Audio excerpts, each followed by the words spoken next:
Hey, this is Anney. And Samantha. And welcome to Stuff I Never Told You, a production of iHeartRadio.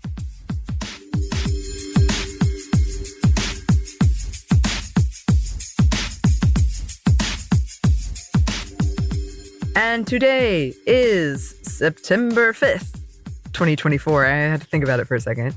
But I wanted to put that in there because we're going to do our first episode on the Paralympics. We'll probably come back and do more on it. The Paralympics that are happening now in Paris, 2024 Summer Paralympics. So yeah, you can see our past episodes we've done on the Olympics and Paralympics. One of the things we wanted to touch on in this one, which is probably going to be a bit shorter, is something we did talk about when we did our wrap up on the Olympics in Paris 2024, about how they've been really touting like gender equity and what that looks like for the Paralympics. So as of recording, women represent about 40% of the athletes at the 2024 Paralympics. And if we look back at the Winter Paralympics, they made up only 24% of athletes. So still some work to do. When it comes to leadership, in 2022, 6 of the 14 International Paralympic Committee governing board members were women. On top of that, only a small number of the National Paralympic Committee presidents are women, or the NPC. A recent report found that of 170 NPC presidents, 26 were women. So that's pretty significant. And this has been a problem despite the fact that women have been involved in the Paralympic movement since its inception.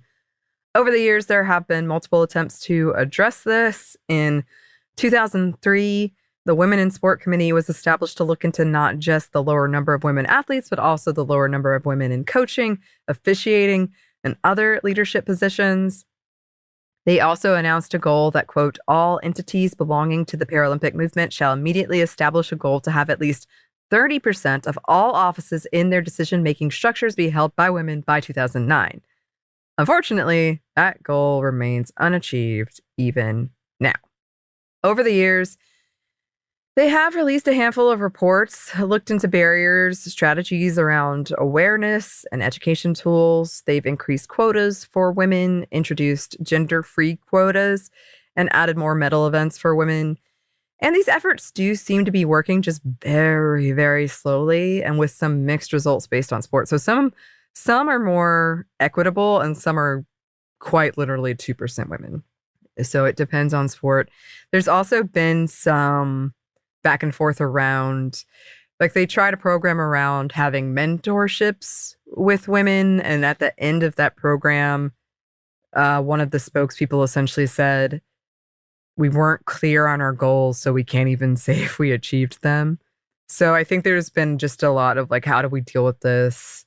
What's the best way to go about this?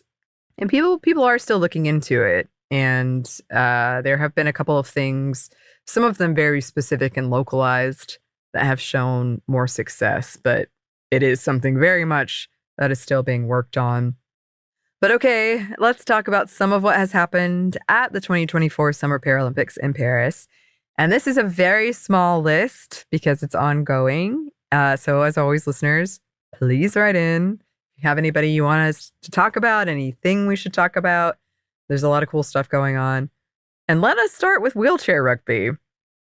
So Sarah Adams made history as the first American woman to compete in wheelchair rugby, which is mixed gender but male dominated.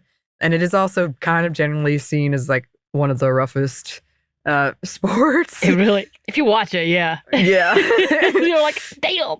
Yeah. But she's been knocking it out of the park, racking up points. She's gotten a lot of credit for helping secure several wins. Australia, their team has 3 women. Japan, Denmark, and Germany all have women players. At 8 players represented, this is twice the number of women at the Tokyo Paralympic Games, but obviously that number is still small when compared to the 88 male competitors. And there's a lot of interesting things going on here because, like I said, it is the gender-free quota. It's an example of that, which can work out and can It depends. It depends on the sport, how that has looked. But it removes the quota for women, which sometimes allows for more women and sometimes does not.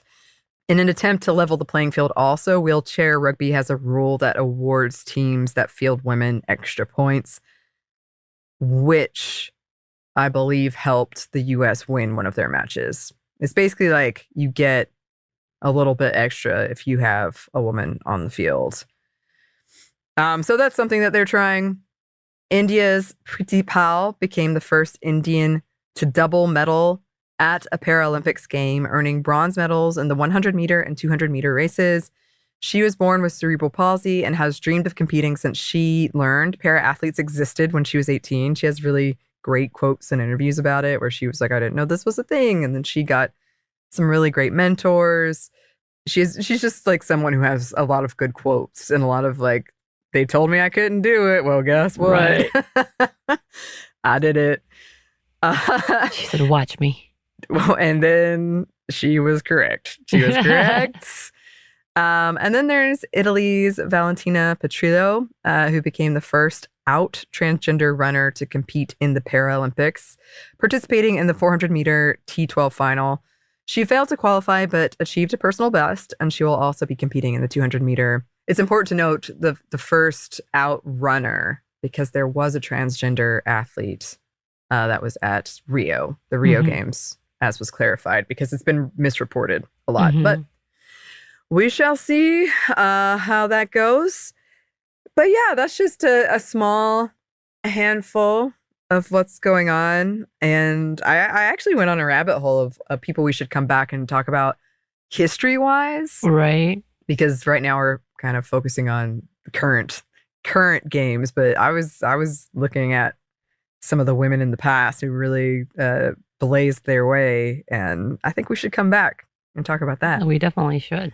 We definitely should. But in the meantime, listeners, again, if you have anyone we should be shouting out or anything we should be talking about, please let us know. You can email us at stephanieandmomstuff@iheartmedia.com. You can find us on Twitter at momstuffpodcast or on Instagram and TikTok at Stuff I'll Never Told You.